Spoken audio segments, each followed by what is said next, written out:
Baik, terima kasih banyak. Dan nah ini sepertinya sudah ditunggu-tunggu gitu ya. Di sini juga rekan-rekan alumni juga sudah lumayan banyak nih yang bergabung. Dan tapi sebelum masuk lagi ke materi, saya pengen menceritakan dulu. Ini ada perjalanan Mbak Mela gitu ya dari eh, apa namanya setelah berkuliah di psikologi Undip, terus kemudian perjalanannya kemana nih? Kayaknya banyak banget gitu ya, ini panjang gitu ya. Oke, Mbak Mela merupakan Life Leadership and Parenting Coach, fasilitator, and homeschooling mom.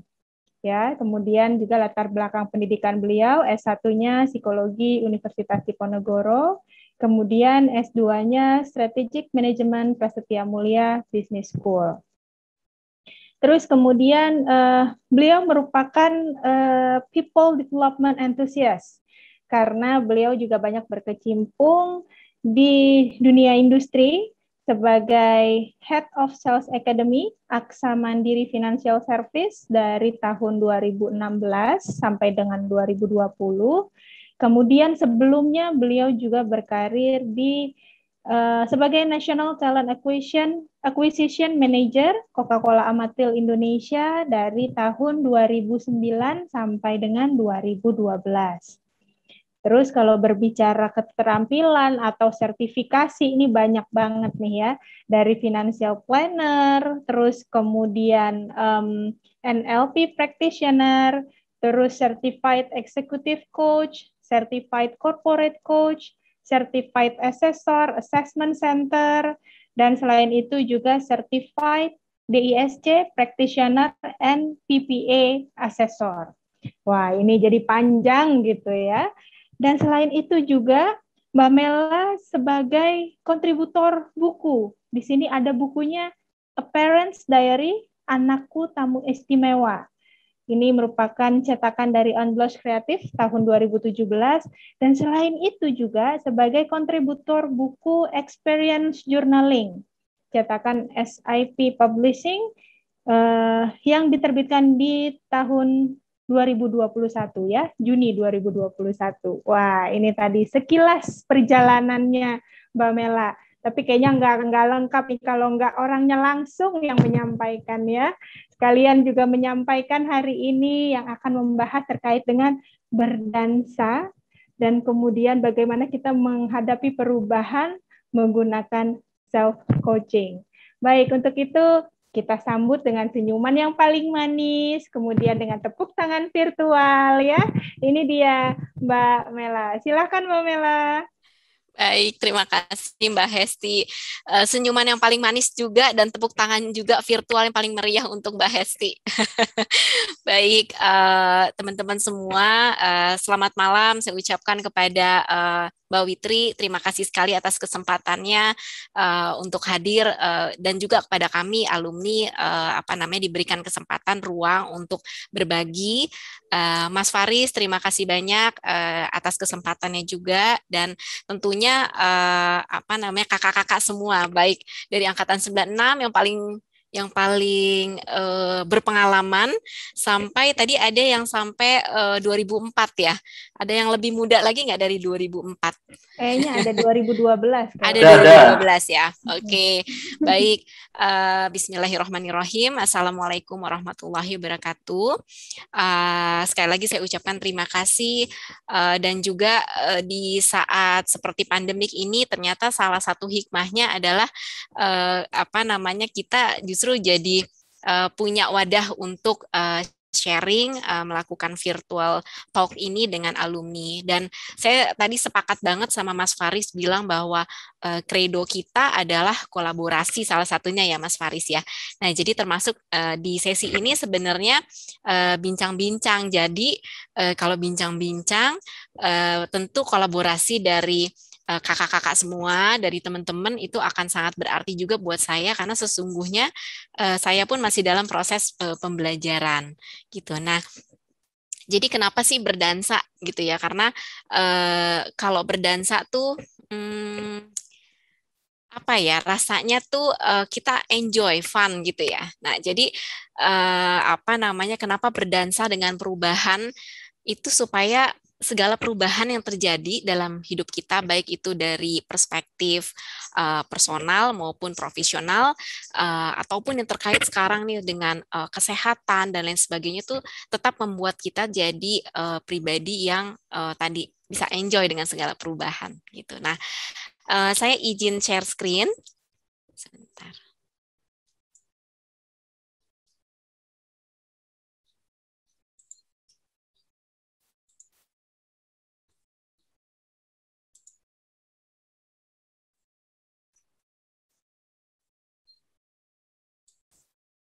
Apakah slide-nya sudah terlihat? Sudah ya? Sudah, Mbak. Sudah, Mbak. Sudah, Mbak. Baik, baik kalau gitu. Nah, jadi mungkin untuk mengawali, kalau saya boleh tahu, ini kan sekarang banyak banget perubahan ya. Pandemik ini salah satunya menjadi trigger besar gitu. Jadi mungkin kalau kayak di dunia industri yang tadinya proses generate profitnya company itu dari proses penjualan secara langsung, sekarang banyak perusahaan jadi beradaptasi gitu, karena tidak semua bisnis organisasi itu bisa melakukan penjualan secara langsung gitu. Banyak yang kemudian terutama yang terkait dengan jasa keuangan itu kemudian beralih lebih banyak fokusnya gimana memperkaya sales force mereka dengan telemarketing ataupun dengan proses online selling gitu ya. Nah, kemudian kemarin saya sempat ada satu program gitu, kita bantu beberapa guru-guru di daerah Temanggung, itu challenge-nya luar biasa gitu, karena buat mereka perubahan atau pandemik ini juga membuat mereka harus shifting gitu. Tadinya ngajar anak SMP itu face to face gitu ya dengan segala tantangannya, terus sekarang harus mengajar lewat Zoom online gitu ya. Kadangkala tantangannya gelap gitu ya, isinya muridnya teh kemana gitu ya, gurunya ngajar belum tentu muridnya ada duduk di situ gitu. Nah, itu jadi tantangan tersendiri itu. Jadi ternyata banyak hal, tidak hanya cara pandang kita, kemudian gaya kerja, sikap kerja itu juga yang banyak dipengaruhi salah satunya oleh pandemik atau perubahan ini gitu. Nah, kalau saya boleh di kolom chat aja kali ya, atau boleh raise hand, boleh nggak saya dapetin pendapat teman-teman. Jadi menurut teman-teman, pasti dari kita semua pernah ngalamin perubahan, baik itu perubahan di kehidupan personal maupun di kehidupan profesional. Misalnya perubahan kehidupan personal dari yang tadinya lajang, sekarang jadi suami atau istri gitu ya. Dari yang tadinya hanya berdua-duaan aja sama suami istri, sekarang udah punya anak. Nah, itu kan juga perubahan transisi gitu ya. Atau yang dari kehidupan profesional gitu, yang tadinya misalnya di level individual kontributor, nggak punya anak buah, sekarang saya punya anak buah yang saya kelola misalnya gitu. Nah, semua kita pasti pernah dalam proses perubahan. Boleh nggak mungkin 3-4 orang share. Kalau menurut teman-teman, kita menganalogikan perubahan itu seperti apa sih gitu. Misalnya gini, kalau saya pribadi, buat saya perubahan itu kayak saya minum kopi. Pertamanya minum kopi itu pahit, nggak enak gitu ya. Tapi setelah itu saya stay awake gitu ya. Saya bisa melek gitu. Perubahan juga kayak gitu. Awalnya pahit, nggak enak, butuh transisi, butuh adaptasi. Tapi setelah itu ternyata saya belajar hal yang baru. Saya jadi melek gitu ya dengan hal-hal baru untuk saya bisa pelajarin. Nah, misalnya kayak gitu. Jadi buat saya perubahan tuh kayak minum kopi. Boleh nggak saya dengar dari teman-teman, dari kakak-kakak, perubahan tuh kalau menurut teman-teman tuh apa sih kalau dianalogikan? Boleh analoginya benda, boleh figur, profil, boleh apa aja. Senyaman teman-teman. Oke, silakan. Ada yang mau sharing terkait dengan apa sih analogi perubahan yang dialami gitu ya? Apalagi nih kita menghadapi pandemi ini sudah 1 tahun lebih ya. Betul. Gitu, sudah 1 tahun lebih. Ini pasti ada hal-hal yang membuat kita juga mau tidak mau kita harus berubah, harus beradaptasi. Oke, silahkan buat rekan-rekan yang mau sharing. Biasanya kalau disuruh sharing kayak gini nih langsung pada tutup kamera nih Mbak Mela. Oke, kalau gitu gini, chat aja, nggak apa-apa. Di Atau chat aja ya. kalau Boleh misalnya ya? nggak nyaman Aku, dengan Oh ini videonya, ada nih, aku share boleh-boleh. boleh ada ya? yang mau sharing. Boleh-boleh, silakan Yuk, yuk. silakan. Oke, Assalamualaikum warahmatullahi wabarakatuh. Waalaikumsalam Waalaikumsalam warahmatullahi warahmatullahi wabarakatuh. wabarakatuh. Tak nyalain aja deh. Oke, ada ya? Oke, Ya, jadi silakan. really gini ya, kalau aku perubahan itu kayak ibarat kita habis subuh gitu ya, Mm-mm. terus kita pengen ya layah-layah dulu gitu ya, karena kan anak-anak itu habis ini nanti mau ke sekolah gitu ya. Nah sekarang nggak bisa kayak gitu, karena kalau biasanya anak-anak sekolah kita bisa melakukan aktivitas ya gitu. Nah sekarang sejak pandemi ini habis subuh nggak bisa leyeh-leyeh gitu, harus nyiapin segala sesuatunya dan harus tek gitu ya, artinya semua, karena anak-anak semua di rumah nih gitu ya, kita harus lebih bisa cepet habis ini ngapain ya gitu, udah nggak ada kesempatan lagi untuk leyeh-leyeh. Jadi yang biasanya agak ngantuk-ngantuk gitu, kalau buat saya udah langsung melek gitu ya, harus melakukan gini ya. Bahkan mungkin kayak tadi, kalau diibaratkan kopi, kalau saya ya udah bangun nggak boleh tidur lagi gitu ya, udah bangun harus stay awake terus ya, bahkan kalau toh misalnya ngantuk harus ditahan gitu ya sampai nanti malam kita baru bisa tidur gitu ya. Jadi yang biasanya bisa ada kesempatan buat ngantuk gitu ya atau tiduran bentar itu nggak bisa gitu, akhirnya ya udah betah melek gitu ibarat ya dari mulai bangun misalkan dari mungkin jam 3 gitu ya, udah terus gitu. Biasanya ada kesempatan istirahat kalau saya misalnya siang gitu ya, nggak memungkinkan gitu ya, karena anak-anak di rumah nih butuh butuh pendampingan gitu ya, bahkan karena semua kumpul kan, ketika mereka nggak istirahat tidur ya kita nggak bisa yang bisa istirahat yang tidur lama-lama kan gitu ya, apalagi kalau buat yang masih punya anak kecil ya, kesempatan gitu ya. Jadi ibarat tuh emak mesti jaga kondisi gitu ya, fit gitu ya, ketika memang mendampingi ya, stay awake-nya tetap dijaga lah gitu Mela. Oke, thank you Mbak Diah. Jadi kalau boleh Ya, saya, sama-sama. jadi kayak baterai ya Mbak Diah ya, Nah, harus betul on betul. terus gitu ya, Nah, energinya harus up terus gitu, karena mulai dari kalau turun dikit harus segera dicas, jangan nunggu sampai 10%. Oke, jadi perubahan tuh justru jadi apa namanya, bikin kita tuh energinya harus up terus gitu ya. Tadi lagi turun dikit di charge lagi gitu. Thank you banget Mbak Diah Ya, analoginya. sami-sami. Ada lagi teman-teman? Apapun boleh. Mas Atik ya? Gimana Mas Atik? Kalau pengalaman saya di perusahaan yang sampai sekarang saya berkarya, di setiap kesempatan kita ditanamkan perubahan itu abadi. Kalau kita nggak melakukan perubahan, ya kita akan jadi fosil, akan mati. Ya contoh kehidupan sehari-hari seperti yang disampaikan Mbak Vivi. Dalam kehidupan yang fase-fase dari mulai janin, bayi itu kan perubahan terus sampai nanti dikubur, itu perubahan semua. Dan kita nggak bisa menghindari itu gitu. Dan sikap yang harus kita lakukan adalah jangan kagetan dengan perubahan. Justru kita harus sikapinya dengan enjoy. Nah, kita nggak akan mungkin tetap stagnan, itu nggak mungkin. Kita selalu akan berubah terus. Itu aja sih. Thank you.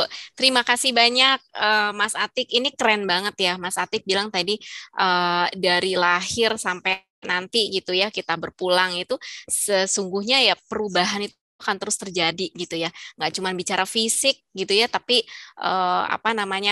yang terkait dengan psikologis, kematangan segala macam itu juga berubah gitu. Jadi itulah kenapa kebayang ya kalau proses perubahan itu sepanjang hayat, kalau kita nggak bisa berdansa dengannya, kaku kayak robot gitu, jadi kebayang mungkin kita juga menjalani kehidupan nggak akan dengan mindful atau happy gitu.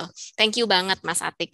Satu lagi, ada yang mau sharing analogi apa kira-kira yang klik nih menggambarkan perubahan yang pernah saya alami dalam hidup misalnya? Apapun.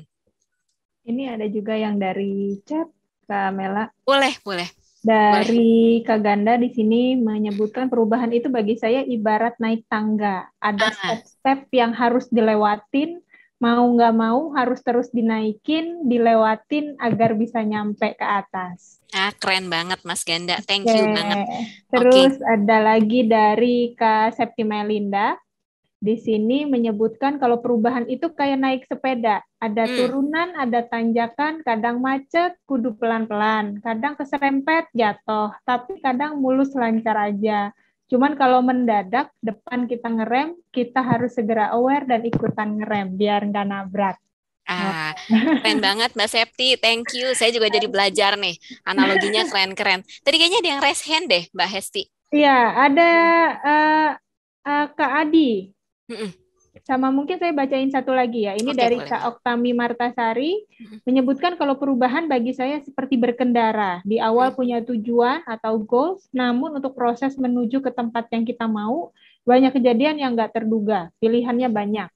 Mau putar balik, berhenti, atau cari jalan tikus. Gitu. Keren, keren. Iya. Terus tadi yang raise hand kayaknya ada Kak Adi ya, ini ada yang mengatakan di chat, aku mau Kak, katanya. Iya, silakan. Silakan. Halo Kak, salam kenal sebelumnya. Aku salam Adi kenal, dari Mas angkatan Adi. 2017. Wih, keren, 2017. Silakan Mas Adi. Kalau menurut aku, kalau perubahan itu sebuah tantangan sih Kak, kalau menurut aku. Kayak kita biasanya seperti ini, terus ada perubahan kayak, bisa nggak sih aku dengan menyesuaikan diriku dengan perubahan itu gitu. Contohnya kayak pandemi ini gitu kan. Biasanya kita keluar, kemudian mengerjakan segala sesuatu di luar. Tapi dengan sekarang kita dikurung tuh dalam ruangan. Bisa nggak sih bisa bertahan dan tetap optimal gitu. Dan itu menurutku kayak, kenapa tidak kita bisa tetap produktif gitu, walaupun kita di rumah, walaupun dengan segala keterbatasan yang ada gitu. Jadi kayak, oh iya ya gitu, kayak menyadarkan diri juga gitu bahwa tantangan ini kita bisa belajar gitu untuk bisa produktif dan melihat ke belakang juga gitu, bahwa mungkin selama ini kita dengan tidak ada perubahan ini kayak sibuk aja gitu Kak. Mungkin kalau kita yang kuliah ikut organisasi, kemudian ngerjakan tugas, sibuk gitu, begadang gitu. Tapi pas ada perubahan nih, ada pandemi, kayak kita punya ada waktu untuk diri sendiri, kemudian kita bisa self love gitu ya, mencintai diri kita sendiri gitu, kita bisa relaksasi, kemudian istirahat yang cukup gitu. Jadi kayak menantang sih menurut aku kalau ada perubahan itu Kak. Terima kasih. Keren banget, thank you banget Mas Adi. Saya boleh nggak nitip satu gimmick untuk Mas Adi? Saya punya satu buku judulnya Cinta, Ikhlas, dan Syukur. Nanti share alamat ya untuk nanti saya kirimkan buku. Thank you banget Mas Adi. Karena terima kasih Kak. Cakep banget. Jadi justru perubahan itu dilihat sebagai tantangan, perubahan dilihat sebagai kesempatan belajar. Nah, ini sebenarnya mengantarkan kita ke slide saya yang berikutnya. Saya mau ngajak teman-teman nobar sebentar.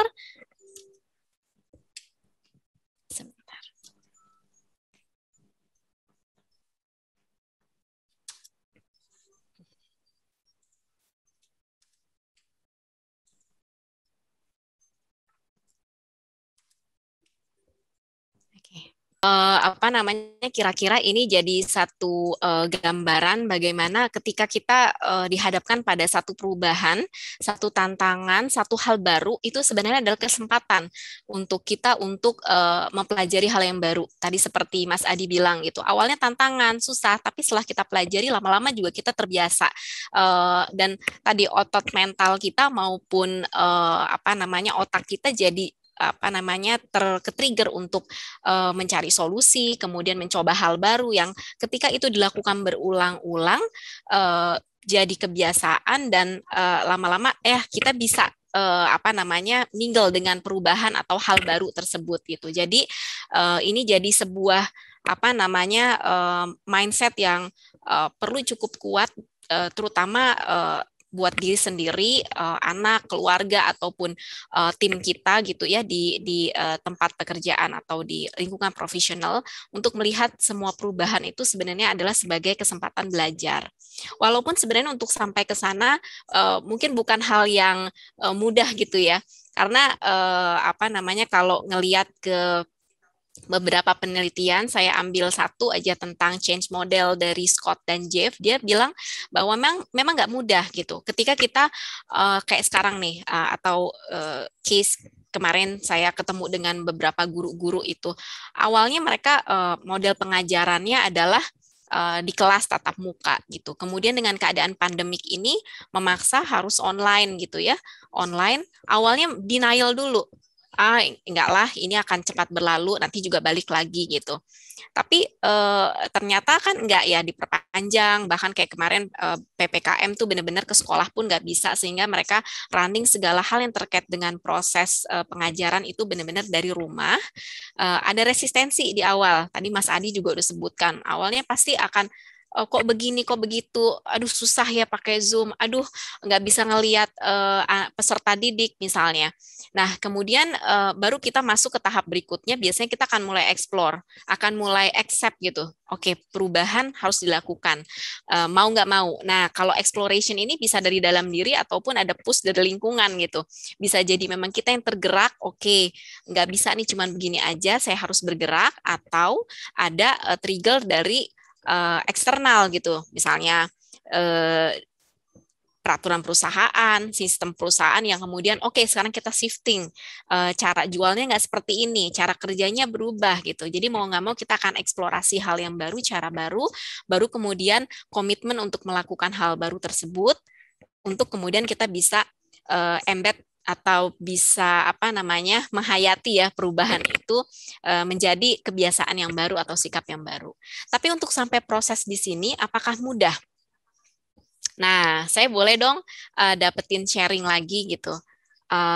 Apa sih tantangan yang biasanya nih teman-teman kakak-kakak hadapi dalam tadi shifting hal baru gitu ya, apapun boleh ya. Jadi apa namanya boleh kehidupan personal, misalnya kayak saya setelah 10 tahun gitu ya nggak punya bayi, dapat bayi gitu ya.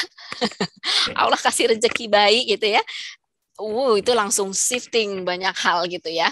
Nah, misalnya kayak gitu. Nah, ada beberapa apa namanya tahapan eksplorasi yang saya harus banyak sesuaikan lagi.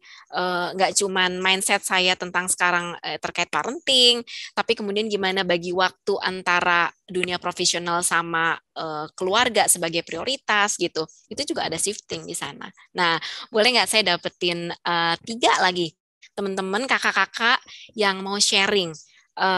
Paling susah itu sebenarnya kalau lihat dari penjelasan ini atau terlepas dari ada penjelasan ini, itu di bagian mana sih susahnya paling sering yang jadi tantangan ketika kita berada dalam satu situasi perubahan?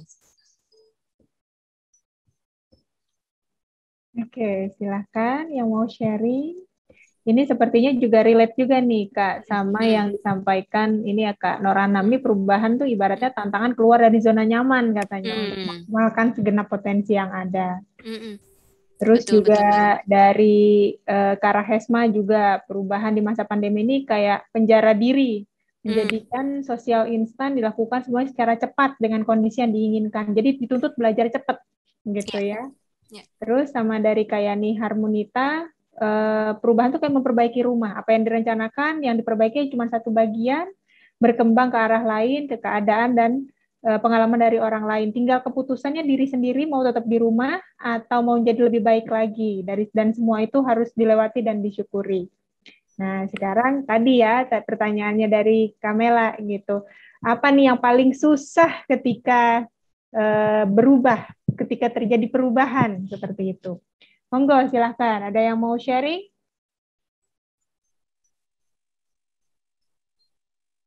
Boleh, Mbak. Ya, Mbaknya Yu. Oke, silahkan. Silahkan, Mbaknya Yu. Halo, Assalamualaikum Mbak Mela. Waalaikumsalam warahmatullahi. Oke, mungkin banyak perubahan ya yang ini berdasarkan based on my dari pengalaman aja. Mungkin paling sulit itu adalah ketika kita untuk mempertahankan sebuah komitmen, Mbak Mela. Karena dalam sebuah perubahan, otomatis kita kan harus menyesuaikan lagi dengan segala macam situasi dan bagaimana kita bisa komit, istilahnya kita menyesuaikan dengan adaptasi itu, kemudian tapi kita mempunyai sesuatu target yang masih tetap harus kita kejar gitu loh. Ada target-target itu dan itu kan membutuhkan suatu komitmen ya untuk kita istilahnya mengejar semuanya, kemudian kita struggle dengan segala macam hambatan gitu kan. Nah, terkadang kita adalah di satu titik kita akan merasa lelah gitu kan. Dan ketika kita merasa lelah, kadang kita lupa dengan komitmen kita, gitu loh Mbak. Dan itu yang kadang harus kita kendalikan lagi, kita belokin lagi. Oke, kita punya visi misi ini, kita punya tujuan ini, kita punya goal ini, otomatis itu yang harus kita kembalikan lagi gitu. Dan itu butuh komitmen kuat gitu loh untuk tetap bisa melakukan itu semua. Itu sih kalau dari aku ya. Oke, thank you Mbaknya Yu. Mbaknya Yu, angkatan berapa? Sekalian kenalan. 2004. 2004. Oke, thank you banget ya Mbaknya Yu. Sama-sama Mbak Mela. Jadi yang paling menantang itu adalah menjaga komitmen. Thank you. Ada lagi? Ada nih Kak.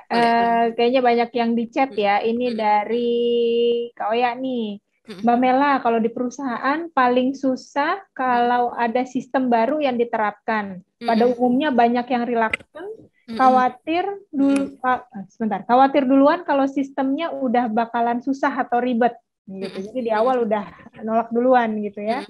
Terus kemudian kalau dari Mas Nurul Atik, kondisi sulit ketika menghadapi perubahan adalah ketika belajar menyesuaikan hal yang baru. Terus ini juga ada sharing dari Kak Nuranam. Yang paling susah ketika terjadi perubahan adalah memulai untuk melakukan action, untuk berubah itu sendiri. Ibarat kata tuh belajar itu mudah, tapi memulai untuk belajar itu yang sulit. Jadi langkah pertamanya gitu ya. Terus ini tambahan juga nih dari Mas Nurul Atik, kesulitan dalam adaptasi itu ada 3. Mengatasi ketakutan diri sendiri, kemudian memulai bergerak, terus mencapai tujuan perubahan itu. Terus ada tambahan lagi nih dari Kak Oktami Martasari, yang paling sulit itu bagian komitmen. Sama tadi ya, seperti yang disampaikan sama Kak Yuli ya. Jadi di awal perubahan itu pasti belum stabil. Nah, di situ pasti ada pemikiran apakah tepat jalan yang diambil. Terus kalau dari Kak Septi Melinda, yang susah move on, Mbak, mager. Pengen kembali ke masa lalu yang aman, nyaman, tentram. Tos. Gitu. Sama banyak orang pasti mikirnya gitu ya. Iya, saya pun gitu. Oke, thank you Mbak Hesti. Jadi saya ingat nih salah satu artikel yang bilang otak kita tuh sebenarnya lazy brain gitu. Nggak gitu suka sama perubahan. Kita suka sesuatu yang nyaman, yang udah kita kenali, yang udah plan gitu ya. Jadi ketika tergoncang dikit itu semua orang bisa punya reaksi yang berbeda-beda. Satu perubahan bisa direspon dengan sangat berbeda tergantung dari apa yang ada di histori di benak seseorang atau referensinya gitu. Jadi ternyata kalau dari teman-teman thank you banget ya, ada tadi yang saya ingat beberapa, ada Mbak Oya, Mas Atik, thank you banget. Ternyata dari setiap tahapan ini mulai dari denial, resistance, exploration, sama komitmen, masing-masing tuh punya, masing-masing kita pernah mengalami atau melihat tantangan di setiap zona gitu ya. Tadi Mbak Oya bilang yang paling challenge tuh kalau di organisasi resistance-nya duluan gitu. Belum apa-apa udah blocking gitu ya.